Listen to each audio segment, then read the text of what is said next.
We get caught up on some of the news and notes surrounding the Sharks coming out of the Combine.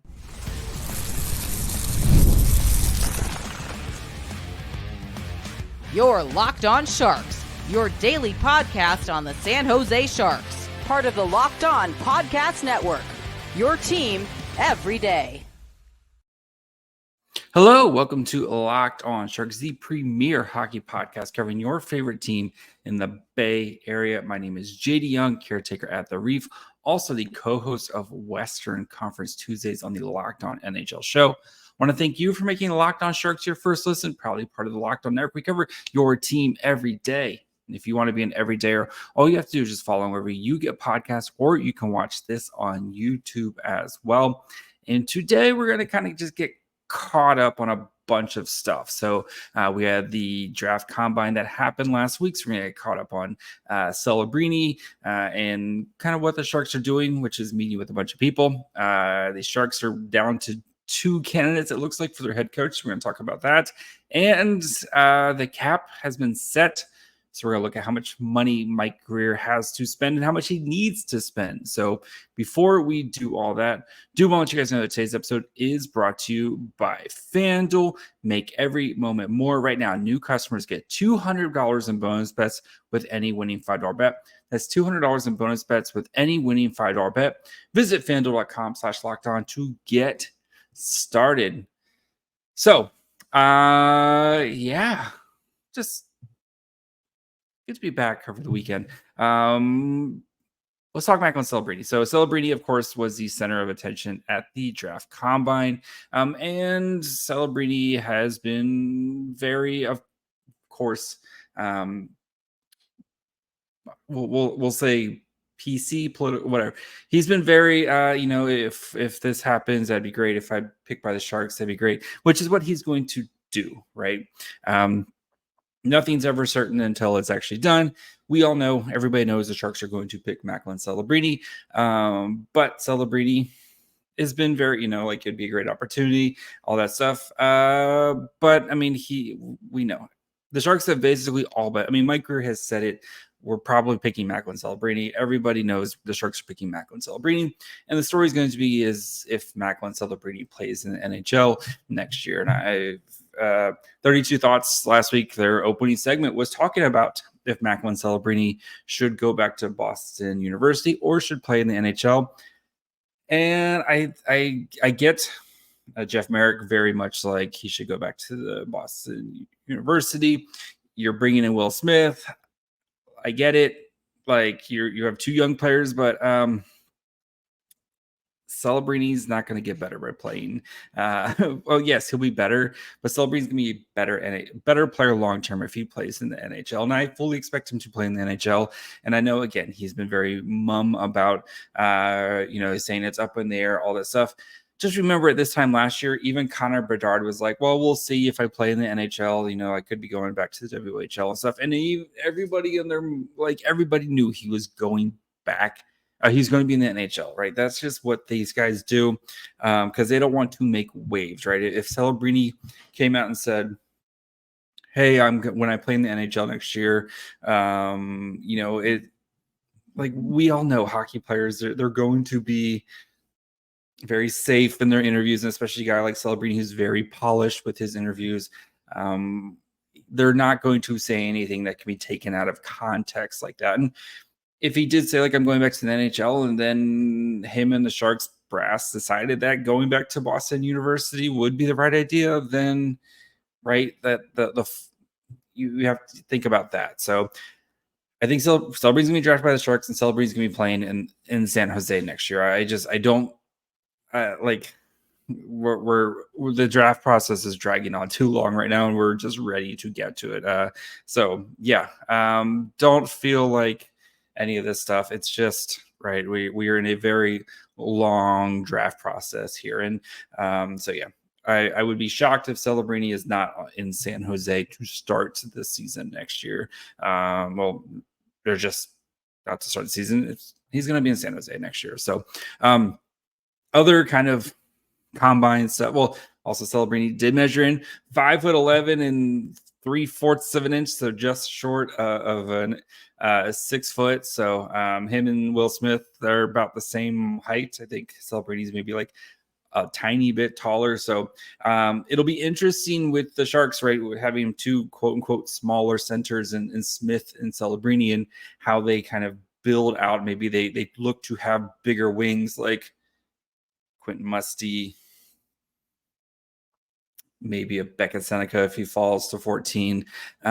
Just curious to see how the Sharks kind of build out. This is not a knock against Smith and Celebrini. I don't care as much about height as some people do. I just want good hockey players, and Celebrini is a good hockey player and is going to be a very good NHL player, to great NHL player, and I can't wait to see him play.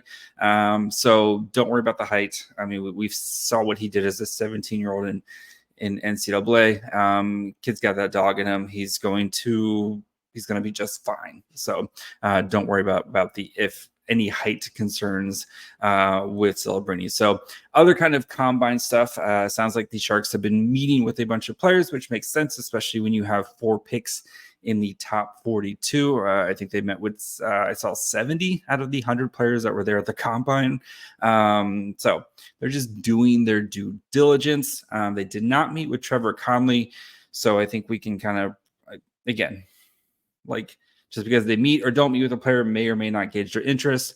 So we'll see with that. I still think if the Sharks are at 14, they will probably go in a different direction than Connolly. So, Connolly did a whole draft profile on him. Extremely skilled player. Does have some off the ice concerns. You can go dig into that. Did a whole episode on Connolly. Top 5 talent, but definitely some red flags there. So I think though from the draft combine, I mean, I'm not super into like, yes, we know, the athleticism and stuff like that. I think EJ Emery did help himself a ton at the draft combine just with the athleticism. So if you were looking at him as a potential pick at 33, he might, if teams look at that athleticism, and I think he had like a 3.4% body fat, which is ridiculous. That's like him, and I think him and Sam Dickinson both had just like ridiculous body fat percentages. But EJ Emery showed off his athleticism. I talked with him about him last week with our good friend Stephen Ellis. Emery, who could be a target for the Sharks at 33, but if teams fall in love with that athleticism and think that there's an upside in the offensive talent there, it could launch him up out of the Sharks range there, unless they decide to move up back into the first round. Maybe they package up those 2 second-round picks to move back up into the first round to get a 3rd first-round pick, which is definitely a possibility, depending on what Mike Grier wants to do there. That's the nice thing about having all those picks. You have a ton of flexibility. But I think Emery's those combine numbers with that ridiculous athleticism is going to maybe push his stock up a bit here. So, though I think though for the Sharks doing their due diligence, trying to meet with as many players as you can, especially when you have you have the first pick, which we all know is going to be, you have a pick in the middle of the draft, and you have a middle of the first round, then you have a pick, 2 picks beginning of the second round. Like there's going to be plenty of players for the Sharks, and they want to make sure as you're trying to, especially in this year's draft where it does feel like kind of the top 20 guys are really like that's a big tier there.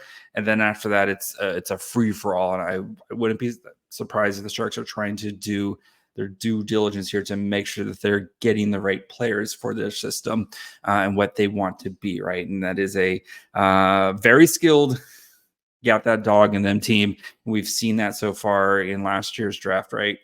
Getting Quentin Musty, who's got that dog in him, super skilled. Will Smith does have that edge to him as well. Macklin Celebrini, he's got that edge, like plus super skill. Like that is what the Sharks want to get. And even a guy like Casper Holtonen, you saw that edge coming out, especially in the playoff run for London. So we're closing in here. I think we're 2 weeks or something like that until 2.5 weeks until the NHL draft. So we'll continue to get you guys ready for the draft. Plenty of draft profiles and kind of digging into more of these end of the second round, end of the first round, beginning of the second round type of guys, and trying to hit as many as possible. Maybe not as deep as we've done with other ones, but again, trying to get as many as possible, especially with the Sharks having, again, 4 picks in the top 42. They're going to be very, very busy first day and the start of the second day of the NHL draft. So we want to try to make sure we have all of our bases covered here at Locked On Sharks. So we'll continue to look at the Sharks as they appear to be closing in on a head coach. So we'll discuss that. We'll talk about the increase in the draft in the cap here in just a second.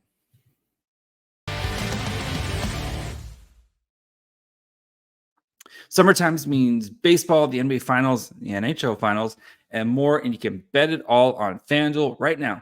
New customers get $200 in bonus bets with any winning $5 bet. That's $200 you can bet on everything from the Finals MVP. You can bet on the Stanley Cup. If you full Vamos Gatos right now, or if you think the Oilers make a comeback in Game 2, to who you think is going to hit one out of the park in baseball. Visit fanduel.com/lockedon and add a big win to your summer bucket list. FanDuel, America's #1 sportsbook.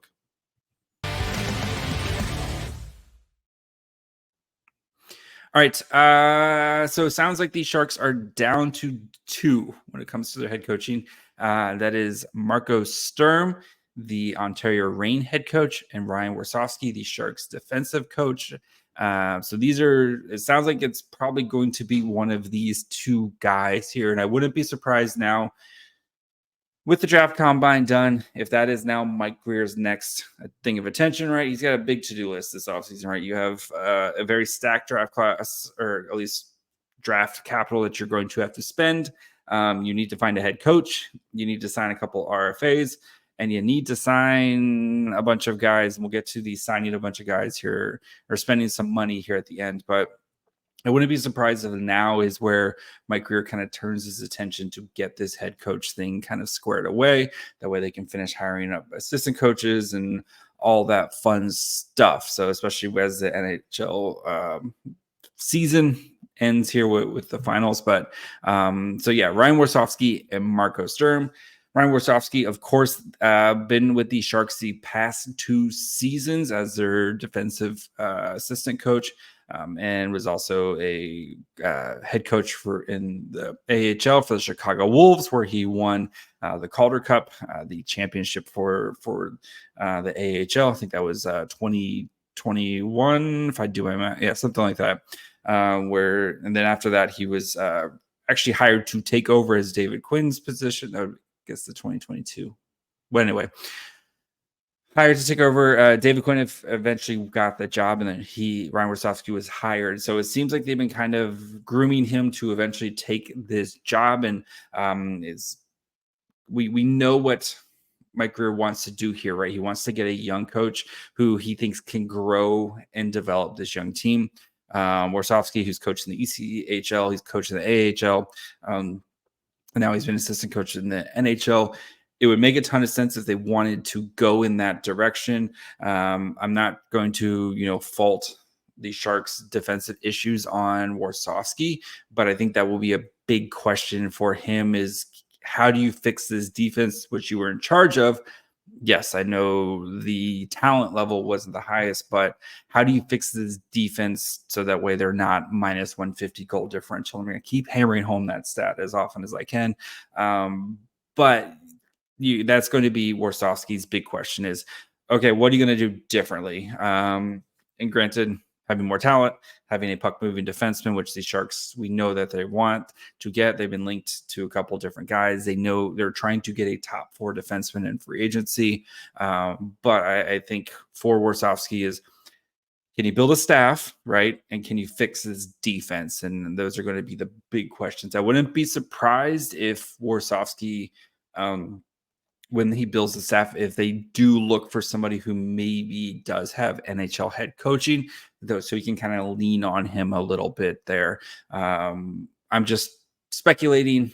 I don't have a name off the top of my head, but I wouldn't be surprised if he finds someone who has been an NHL head coach who can, he can maybe talk to and help him out there as he goes through the rigors of being an NHL coach for the first time. So, and then the other one, of course, is Marco Sturm, former assistant coach for the LA Kings. And like I said, also the head coach for the Ontario Reign, was a huge part of the developing kind of German's national hockey team, starting with like juniors and working his way up with the men as well. And that program has really been on the rise, and you've seen guys coming out of it like Draisaitl, of course, JJ Peterka, Timmy Stützle. Like they've had plenty of great players starting to come out of that program, and he was a big part for that growth and development with the Ontario Reign. Like that team has been very good. Yes, they've had some good players, of course, but you look at Quentin Byfield and his work, and I know Sturm, a little bit of an overlap there with Byfield, but you've seen now Byfield really kind of grow and develop. You've seen a lot of their players who've spent time in the Ontario Reign starting to make an impact with the Kings here. And that team it's hard to crack that lineup. It's not like the Sharks where you have 6 or 7 NHL players on the roster, and it's a bunch of guys, kind of maybe tweener fringe guys right now. That Kings roster is really hard to kind of crack that. So maybe that's why you're not seeing as many players graduate here, but the depth if a guy goes down, having those guys who are ready to step in. And I think that's what Marco Sturm has done a really good job there with that group, and even relying on their goaltending, right? The Kings aren't spending a lot of money on goaltending. It's kind of a real change of pace after Jonathan Quick left, where they're going very cheap on their goaltending. But you're seeing kind of with some older veterans while they're trying to figure out, I think their goalie of the future, and a guy like Eric Portolo, who was played for Michigan.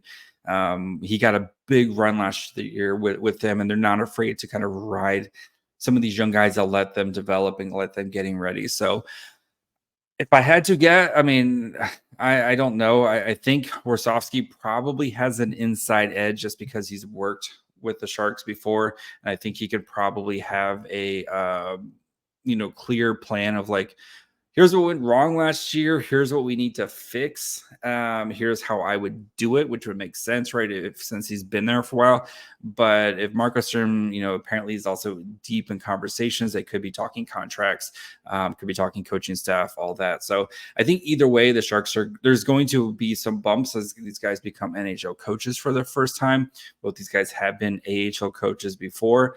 There's going to be some bumps and bruises down the road, but I think either way, I'm happy with whoever they pick, because I think getting a young coach who has development as a big part of his resume, as both these guys do, I think the Sharks are going to be moving in the right direction with this coach and whoever they pick between Sturm and Warsofsky. And I think it'll just be, again, how do you build the staff, and then what do you do when you start getting talented players on the roster? As the Sharks will start to get talented players here really soon. So I wouldn't be surprised if this week we finally get our head coach lined up, and then so you can go get the coach done.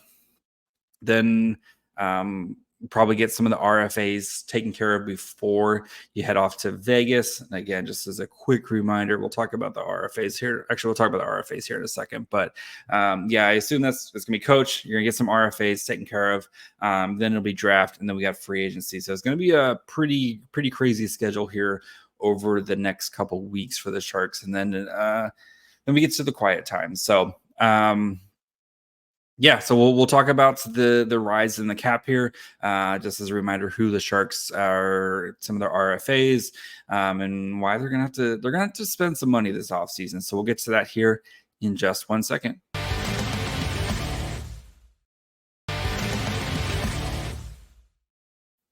All right, so let's finish up by looking at the cap. So the NHL did announce the salary cap is going to rise to a nice even $88 million next season. So originally it was scheduled to be at 87.7, and it's now going to be up to $88 million. That puts the cap floor at $65 million. So that is the minimum amount you have to be spending every day. Basically, your roster needs to combine to that $65 million. And the Sharks are going to have some work to do as they currently sit at 50.479, $167 million. So they need to spend $14,520,833 just to get to the cap floor. Sharks again have a roster size of 13 out of 23 guys on their on their roster. Of course, this doesn't include Macklin Celebrini, who will be making $975, I believe, is his ELC when he joins in. But still, you still got to spend some money. So, as a reminder, the Sharks RFAs. Thomas Bordeleau, who is a group 10.2, which means he hasn't played enough games to basically receive a offer sheet. Very rarely do we see guys get offer sheeted, but I wouldn't be worried about that. Bordeleau will be back. And he'll be probably just budget for like $1 million for Bordeleau for what his expected cap hit will be. Qualifying offer for him is $874. We'll just say $1 million to make it easy. Then you also have Luke Kunin, RFA. He will be interesting. We'll hold off. We'll put a pin in Luke Kunin here in a second. Jack Studnicka, who I could see if they want to bring him back for vet min, be your kind of take over the Ryan Carpenter role of being one of the top centers on the Barracuda. And then if you need a guy to slide in here, you could definitely do that. I know the Sharks are interested in bringing Ryan Carpenter back. Him and Justin Bailey were both mentioned as potential guys who might be back. I think it was Shang Peng had that from San Jose Hockey Now. So make sure you guys support Shang Peng. He's the best. So yeah, Jack Studnicka, though, could be a guy where they potentially bring back. If not, they could send him, cut him free. Philip Zadina also is an RFA. His qualifying offer is where's his qualifying offer? His qualifying offer is $1.1 million. Again, I could see maybe you bring him back on like a 2-year deal at like 1.5, something like that. If you want to keep him, or if you just want to do like the 1 year at 1.1 million, whatever you want to do. Again, none of these are going to break the bank for you. And even at that 1.1 million, if you want to send him down, if you need to send him down to the Barracuda, none of his cap, like you could bury the entire contract.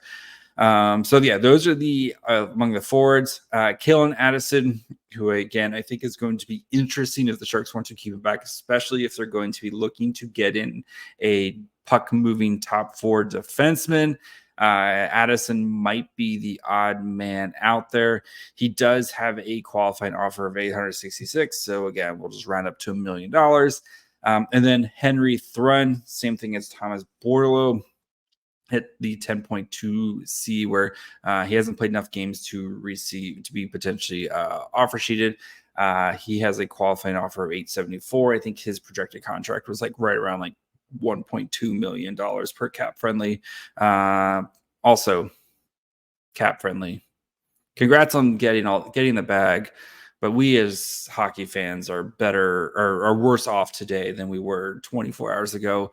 After the Washington Capitals have bought Cap Friendly, and Cap Friendly will cease to be here in about a month or so. So thank you very much, Cap Friendly. RIP. You were too beautiful for this world. But anyway, then also Ty Emberson, RFA as well, with a very small qualifying offer of $813. So again, you can round that up to about $1 million. So the Sharks are going to have some money to spend here. And I think Luke Kunin, who is also an RFA and have a kind of expensive qualifying offer. So his qualifying offer would be $3 million this season. I could see if the Sharks felt like maybe they were going to strike out in free agent. Maybe they let this go to arbitration. So arbitration basically means we can't agree on a deal. We're going to go see, kind of a third party who's going to help decide. If the Sharks go decide, hey, we're going to go to arbitration with Luke Kunin, basically it kind of kicks the can down the road for a couple of weeks, right? Arbitrations are usually like middle of July. They kind of have like a big calendar, and everyone gets their time in the sun to discuss it. So again, I'm just speculating, but maybe the Sharks, they go into free agency, they have a plan, and they strike out, right? They have trouble signing free agents, and this is worst case scenario, right? Maybe they have trouble signing free agents for whatever reason. Maybe they can't get some of the big names, they can't find the guy that they want, and then they go into after free agency, and they're still needing some help to kind of clear the cap floor.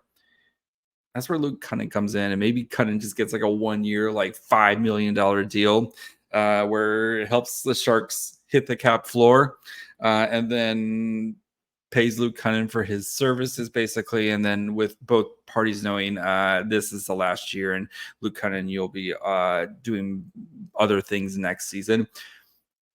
I don't see it happening, but the Luke Kunin like $5 million contractor, whatever they want to pay him just to hit the cap floor would be hilarious and amazing, and would be great. But another thing too is if you go to arbitration, it gives you if you have a player in arbitration, it opens up a second buyout window. Not that I expect the Sharks to buy anybody out, but the buyout window starts the 15th. So they have, there's like, Mark-Edward Vlasic would be the name you would potentially look at. But again, with the Sharks having to spend so much money to get to the cap floor, Vlasic has 2 years left out of his $7 million deal. I don't see the Sharks buying Vlasic out. I think they'll just kind of quietly ride out this contract. Potential like LTIR type of situation, but I think for the most part, they're probably just going to ride out the rest of this contract with Vlasic. But if you had somebody that maybe things like, if you wanted to think about it longer, an arbitration case does open up a second buyout window for you. So, but yeah, no matter, like, even if the Sharks sign all their RFAs, none of these guys are projected to make a huge thing. So they're going to have to be somewhat aggressive in free agency. And I discussed last week, and they should be somewhat aggressive in free agency and signing skilled players to put around Celebrini and Will Smith, because you don't want these guys to kind of go out and have to carry the load all by themselves. You need NHL top 6 quality players who can help these guys out and give them a hand and make life a little bit easier for them as they transition from playing NCAA to the NHL, right? And nobody's ever, like, you could, even if Will Smith and Celebrini played the next 4 years in college, there's still a transition period for them no matter what. And they shouldn't play the next 4 years in college. That'd be like would be dumb, to be honest. They just wouldn't. They'd be better. They're going to be better players playing in the NHL night in, night out. But could you imagine senior Celebrini just putting up like 150 points in 40 games or some ridiculous thing like that? Just because he's ridiculous. Yeah. Anyway, that'd be hilarious. But the Sharks need to spend some money. They're going to have to spend some money. So don't be surprised when these Sharks sign some expensive free agents. And I think it's safe to say the Mario Ferraro contract, which has held the title as the biggest contract that Mike Grier has given out so far, I think it's safe to say it's going down this offseason, which is kind of crazy. That was like one of the first contracts. It was in there. One of the first contracts that Mike Grier gave out, and has been the biggest contract he's given out since he's gotten here. So testament to him and his willingness to stick with the rebuild and not try to cut corners. But you've torn it down. You got to start building things here now. So expect the Sharks to start to add some legitimate pieces here. So maybe not the biggest pieces in the world, not your Gensels and stuff, but you're going to start to see some quality on the roster as the Sharks start to build this thing up. So we'll continue to look at free agent names this week. We'll continue to look at draft stuff. We'll talk about, we also got the 2023 draft class, which we're going to review their seasons. That class is looking pretty good. So make sure you follow along wherever you get podcasts. And of course, you can watch on YouTube as well. Follow the show on Twitter, Facebook, and Instagram at Locked On Sharks. Follow me on Twitter at MyFryHole. Till tomorrow. Bye, friends.